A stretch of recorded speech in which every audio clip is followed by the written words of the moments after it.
કેમ છો બધાય? તો આપણે આજથી વાવણી સ્ટાર્ટ કરી દીધી છે.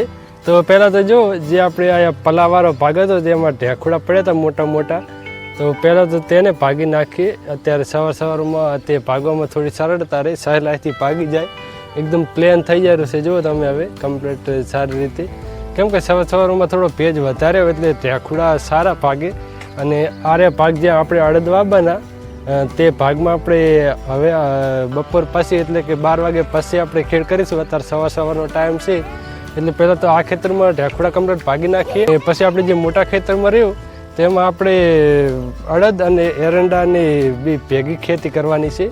કેમ કે આપણે આ ભાગમાં તો જો એકલા એરંડા જ કરવા છે, કેમ કે થોડો જ ભાગ છે, પેલી બાજુ કપાસ છે અને આ ભાગમાં એરંડા થઈ જશે અને આ ભાગમાં થઈ જશે અડદ.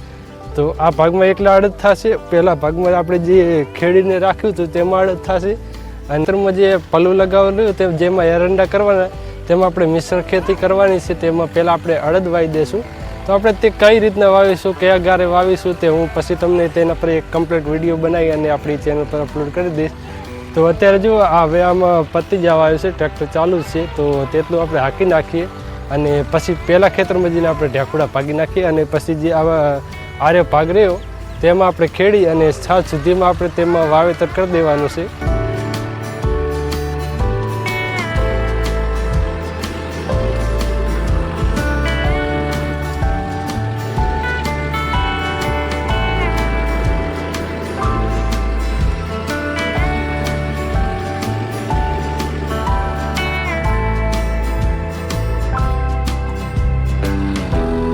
તો એરંડા તો હજી મહિના 1.5 મહિના ચેડે કરવાના છે. કેમ કે 8મા મહિનામાં આપણે એરંડા થાય ઓગસ્ટ મહિનામાં.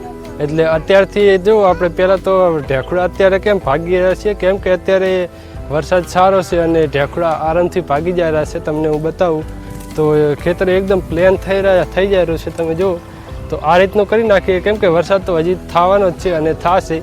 એટલે જ્યારે એરંડા વાવવાનું થાય ત્યારે તેમાં એક ખેડ કરી અને તરત એરંડાની વાવણી થઈ જાય. તો ઓલા ખેતરમાં તો જે આપણે ખેડવાનું હતું ત્યાં ખેડી નાખ્યું કમ્પ્લીટ હતું. અને અત્યારે જો આપણે મોટા ખેતરમાં હાલ ટ્રેક્ટર લઈને આવ્યો હતો તો આટલું આપણે અહીંયાથી સેજ પહેલાં છે જે આપણે ખેડવાનું છે. તો 5 થી 6 કલાક જેવું ટ્રેક્ટર હેડશે. તો પહેલાં તો આપણે બધું ખેડી નાખીએ અને પછી કાલે સવારથી આપણે વાવણી સ્ટાર્ટ કરી દઈશું. તો અત્યારે તો આ જગ્યાએ જો ટ્રેક્ટર રાખતો પહેલાં તો આજે આપણે પલ્લું લગાવ્યું છે, આગળ ટ્રેક્ટર ચલાવી નાખીએ અને પછી પહેલી સાઈડ ચલાવવાનું છે.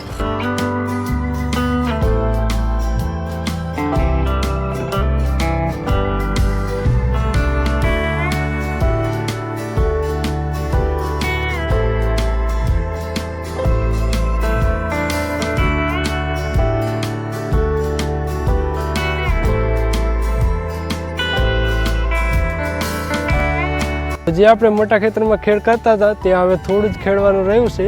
હાલ તો હું ઘેર આવ્યો હતો અને જો આપણે જે આ પાછળ ભાગ રહ્યો તેમાં પણ અડદ વાવવાના છે. તો તે ભાગ પણ ખેડ્યા વગરનો બાકી છે. તો હવે આપણે રાતના ટાઈમે જઈશું અને તે ભાગમાં જે ખેડવાનું બાકી છે તે ખેડી નાખશું અને પછી આરે ભાગ ખેડી નાખશું અને આવતીકાલથી આપણે અડદની વાવણી સ્ટાર્ટ કરી દઈશું. તો તે વિડીયો ખાસ જોજો, કેમ કે તે વિડીયોમાં હું તમને માહિતી આપીશ કે આપણે કયા ગારામાં અડદ વાવીએ જેથી કરીને અડદનું સારામાં સારું ઉત્પાદન મેળવી શકાય. અને આપણા કપાસનું તમને ગ્રોથ બતાવું તો અત્યારે આપણા કપાસના ખેતરમાં આવ્યો હતો અને કપાસ જુઓ તમે હવે ડારે પડવાનો પણ સ્ટાર્ટ થઈ ગયો છે. જો અલગની તેને અલગ ડારું પડેલી છે હવે આટલેથી. તો ચલો હવે મળીએ રાતે પહેલાં ખેતરમાં ટ્રેક્ટર સાથે.